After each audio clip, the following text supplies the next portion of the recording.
हरे कृष्ण। भक्तजनों, अखंड ब्रह्मांड के नायक, सर्वव्यापक, करुणामय भगवान श्री कृष्ण जी हमारे हृदय से उठने वाली करुण पुकार को अवश्य ही सुनते हैं। इसलिए अपने स्व में स्थिर होकर भगवान जी के भक्ति युक्त कर्म करते हुए एकादशी व्रतों के माध्यम से हम अपनी प्रार्थना भगवान जी के श्री चरणों में समर्पित करते हैं। आज आपके अपने चैनल कथा पुंज में एकादशी व्रत कथा श्रृंखला में वैशाख महाकृष्ण पक्ष में आने वाली सुख सौभाग्य प्रदायिनी वरुथिनी एकादशी का वर्णन करने का प्रयास करते हैं। आइए सबसे पहले जानते हैं वरुथिनी एकादशी का शुभ मुहूर्त। वरुथिनी एकादशी का महात्म्य जानते हैं। पूर्ण पुरुषोत्तम भगवान श्री कृष्ण जी ने महाराज युधिष्ठिर जी के निवेदन करने पर वरुथिनी एकादशी का महत्व बताया। भगवान श्री कृष्ण जी अपने वचनों से अनुग्रहित करते हुए कहते हैं कि हे राजेश्वर, वैशाख माह के कृष्ण पक्ष की एकादशी का नाम वरुथिनी है। यह सौभाग्य और सुख प्रदान करने वाली है। वरुथिनी एकादशी के व्रत के प्रभाव से ही राजा मान्यधाता स्वर्ग को गए थे। इसी प्रकार त्रेता युग में जन्मे भगवान श्री रामचंद्र जी के पूर्वज इक्ष्वाकु कुल के महाराजा धुंधुमार जी वरुथिनी एकादशी का व्रत करने से भगवान शिव जी के श्राप से मुक्त हुए थे। वरुथिनी एकादशी के व्रत का फल सहस्त्र वर्ष तपस्या करने के फल के बराबर है। कुरुक्षेत्र में सूर्य ग्रहण के अवसर पर जो एक बार स्वर्ण दान करने से फल प्राप्त होता है, वही फल वरुथिनी एकादशी का व्रत करने से प्राप्त होता है।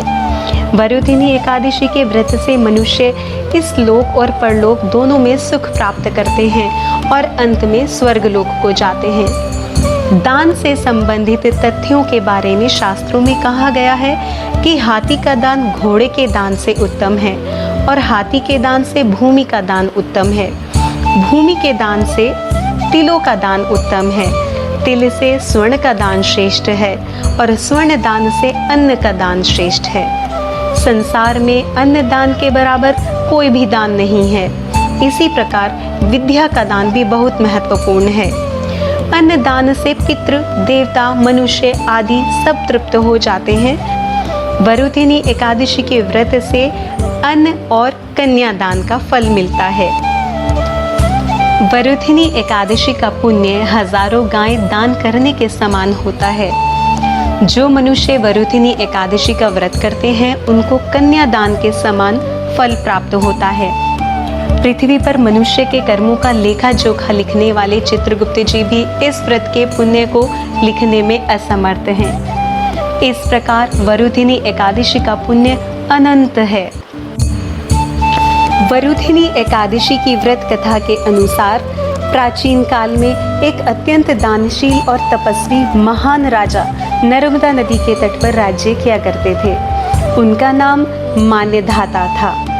एक बार दानवीर राजा मान्यधाता जंगल में तपस्या कर रहे थे।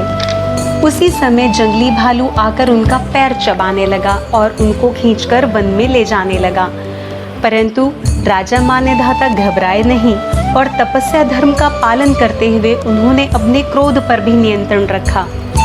भालू के साथ हिंसा ना करके उन्होंने भगवान श्री हरि विष्णु जी से प्रार्थना करना अधिक उचित समझा।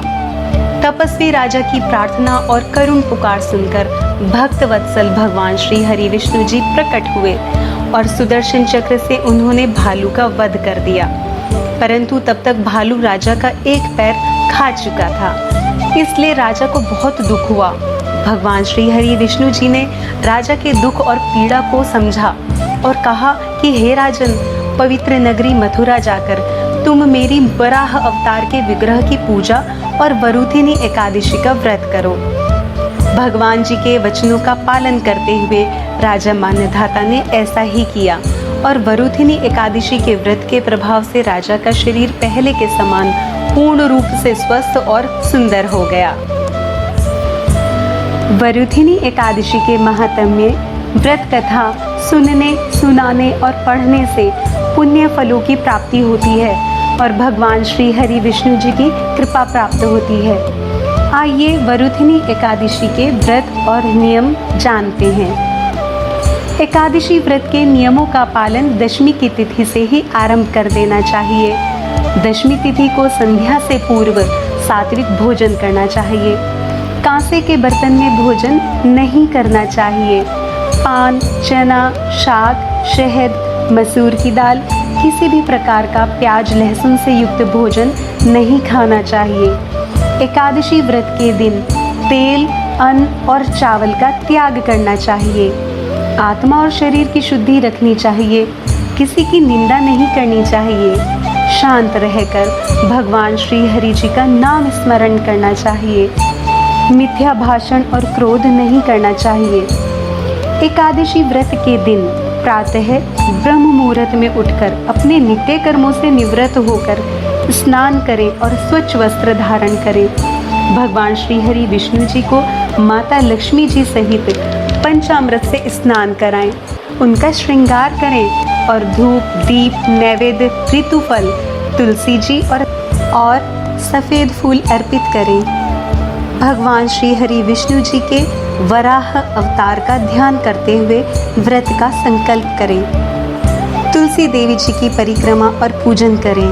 यदि संभव हो तो पीपल के वृक्ष पर जल अर्पित करें। पूरा दिन संयम और नियमानुसार भगवान विष्णु जी का स्मरण करते रहें।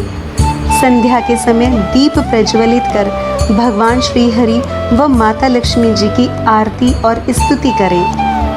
भगवान जी को भोग लगाएं और स्वयं भी प्रसाद ग्रहण करें। यह व्रत संपूर्ण रूप से निर्जल भी रखा जाता है, परंतु अपनी सामर्थ्यानुसार व्रत रखें।